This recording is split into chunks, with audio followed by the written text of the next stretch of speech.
Blessings and greetings and blessings, blessed souls. We're alive with the intent of staying alive in this most unusual of times, but with the intent of being configured with Torah Chaim, instructions of life, Torah Chesed, instructions of kindness, Torah Rachmim, instructions of mercies. And therefore, this humble effort for the next several minutes will be called an unconventional prayer, unconventional times. And I would like to list 10 categories of human beings that perhaps we overlook, who are probably found in every society in one form or another. They're basically 10 job titles. But let's start with the prayer, and then we'll get to that wish and praying for those who are some of our unsung heroes of society. So this is basically verbally cutting and pasting out inspirations from a wonderful sefer called A Gathering of Prayers by Rav Nassan, who was the Talmud Muvhak Vasik of Rabbi Nachman of Breslev. And in this book, it gives permission to recite these prayers, either literally or share it with others. But I'd like to kind of like extract out for them, hopefully in a manner that it will be relevant to any person who's going to be listening to this. And certainly we need to intensify our prayers, our inner focus. I don't propose to have the solution towards this international pandemic, but as a means of calming down our stress, which all of us, if anyone professes not to feel stress and anxiety over the situation, I think that they need to do another recalibration or rebooting of their consciousness. So here we go. Help me, Master of the world, that I should merit to bind my heart to the words of my mouth. Therefore, my words should be according to what I'm deeply feeling within my heart.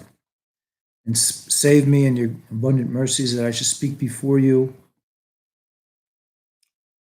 in a way that it should be the smooth of my words, which are corresponding to the mimos, the earnestness, or the earnestkeit in Yiddish of the heart. And I should merit to pour out my words and my prayers and my supplications and my requests before you with a full mouth of praise for you and with a complete heart until I'm able to connect in each and every word that I utter the inner recesses of my heart to the words of my mouth with my requests and my supplications.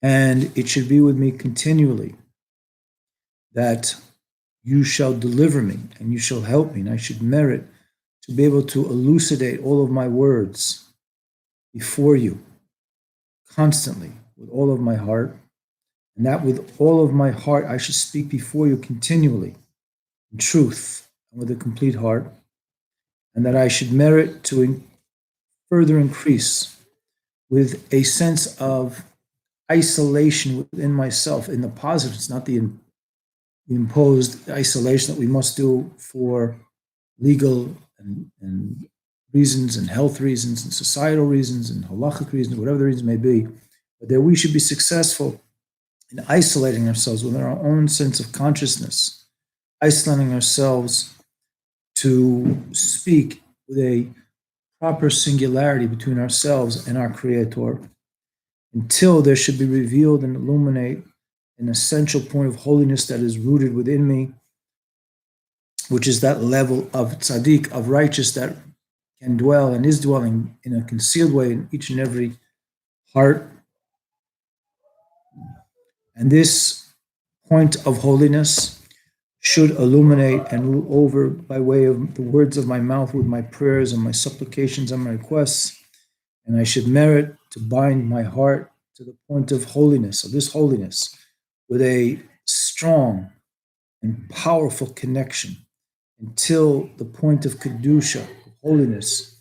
This holiness shall radiate out from my mouth to my heart, and from my heart to my mouth, until there is revealed the light of love, of holy love to the Creator may be blessed, who is actually rooted within me, and therefore there should be nullified and full from my heart any things which are an embarrassment to the heart, something which would testify upon the person that he or she is actually of uncircumcised of an uncircumcised heartful type of consciousness. And that all the evil desires and evil emotional capacities and all the evil thoughts and evil notions and confusions should be dashed away from the outer regions of my heart and the superficial expressions of my mouth, and dwelling upon my heart until all of my heart is broken and to the point where I have no other choice except to reach out to Creator to pray.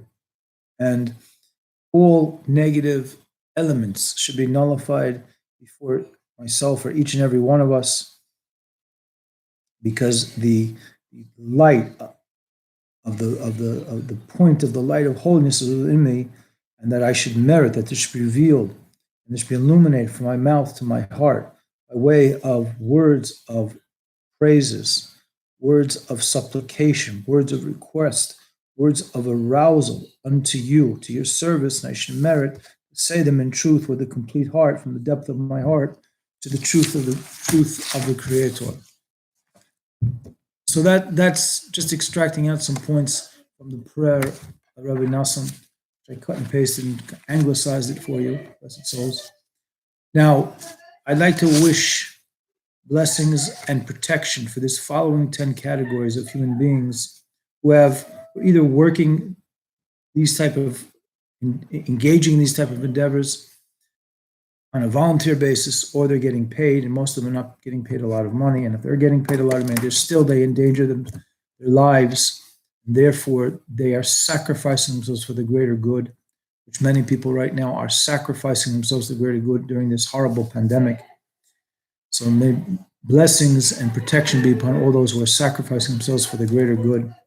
But basically, these 10 categories I just want to go through very quickly. The direct service provider, any man or woman who is working with individuals with, say, severe mental illness, working in a residence, or working in the community, or working at a job center, or working at a halfway house, or working in something that was known as a psychosocial club. The Almighty should protect you and guide each one of you, because you are trying to empower those who, for whatever reason, need an extra bit of ratcheting up of empowerment. Again, there's no hierarchy. I just kind of jotted down this list of 10 categories of individuals who really need our prayers and our blessings. Then there's the emergency medical technician. Some of them do it for a living. Many do it as volunteers, and they take off from their family time or their study time or their work time in order to empower others who need rapid response if for some reason they have fallen anywhere in the category of being ill, from slight injury in an accident, or being critically ill, or on the brink of going to the next level of life. So may the Most High protect each and every one of you. Then there is a category of workers called shadow. These are people who are assisting teachers, although unfortunately we don't have most of the school systems are shut down, if not 99.9% of them. Shadows are individuals who work with, again, children with various levels of developmental delay. And it's not necessarily a high-paying job. It's not a glorious job, but it brings stability to the life of the child, to the class. It makes the work of the teacher easier. Then, of course, we have the sanitation engineer. When I was growing up, it was known as the garbage man. Imagine how much disease would be flying all over the place. An infestation of rodents and other undesirable creatures if we did not have our sanitation engineers on several times a week removing waste products which we place outside our homes. Blessings and protections for them. And we have school janitors or college janitors, high school janitors, whatever level of educational facility, or building janitors in business buildings. Again, echoing the same type of work to make sure that an area has been physically cleaned, and where they have to, they make the necessary repairs in order to ensure the safety of those who are, for whatever reason, found in those structures. Then they have the ABA trainer. These are very brave and patient individuals who work with a category of human beings known as being autistic, And ABA is a certain type of discipline. There's a lot of repetition with the opportunity to introduce nuances based on the service plan for the individual. And many of these ABA trainers are dedicated human beings who need blessings and prayers. And I'm sure they're in the category of essential worker right now, that they are continuing to do their work, even though we are dealing with this horrible pandemic. The next category, number 7, is the food bank worker or volunteer. I know here in New York City, you have City Harvest. They are harvesting tons and tons and tons of food, hundreds of tons, maybe a million tons of food a year to distribute from restaurants, all different types of eating facilities. There's probably less food available right now because of the pandemic and so many businesses are closed. The food bank worker or the volunteer, someone who's even getting paid for it, you are helping to extend the development of human living, whatever stage of life it may be, by bending down, picking up, sweating, toiling, driving, delivering. Many of these, I can't say most, but many of these individuals do it with a smiley and cheery countenance because they have some sort of faith-based system that they have internalized, and therefore they feel it's very necessary to deliver food to whatever parts of the city where there is a lack of food. Then, of course, you have the volunteer firefighter, and of course, there's the firefighter who works. Even though we have a pandemic, there are still fires to be fought. Physical fires, not allegorical fires, simple fires. There are fires. And these individuals are extremely brave. They never know if it could be their last night on this planet Earth.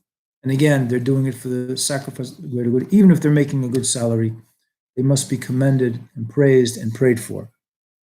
Then you have something what is known as a ResHop trainer, similar to a direct service provider. These are individuals who work at habilitation centers all around the world that are involved in integrating individuals who have developmental delays.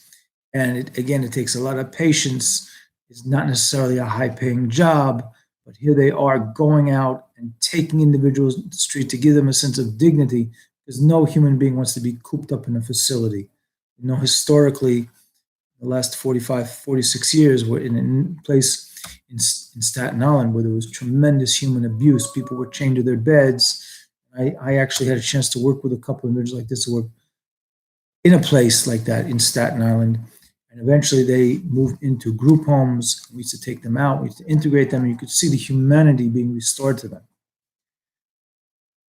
Last but not least, the parole officer.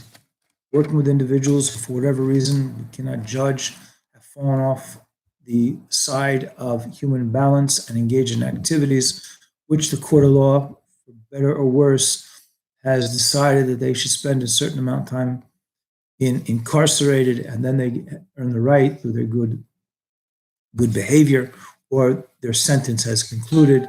So these are individuals who work with extreme self-sacrifice, again, for the betterment of society, to try to help individuals who want to better themselves. Not every person who's been incarcerated, unfortunate to our great pain, wants to improve themselves. They kind of get into a cyclical type of thinking. So the parole officer is there, he or she, try to help the person to break the cycle that brought them to their bitter experiences of incarceration.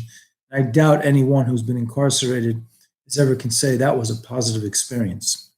Well, with that being said, blessed souls, that we're going to conclude with that. And of course, as we're concluding with that, as I hang out my hood, under my hood, I want to remind everyone, I've got to be good, you've got to be good, we've all got to be good, because the Teva Tov Lehetiv, it's nature to do good.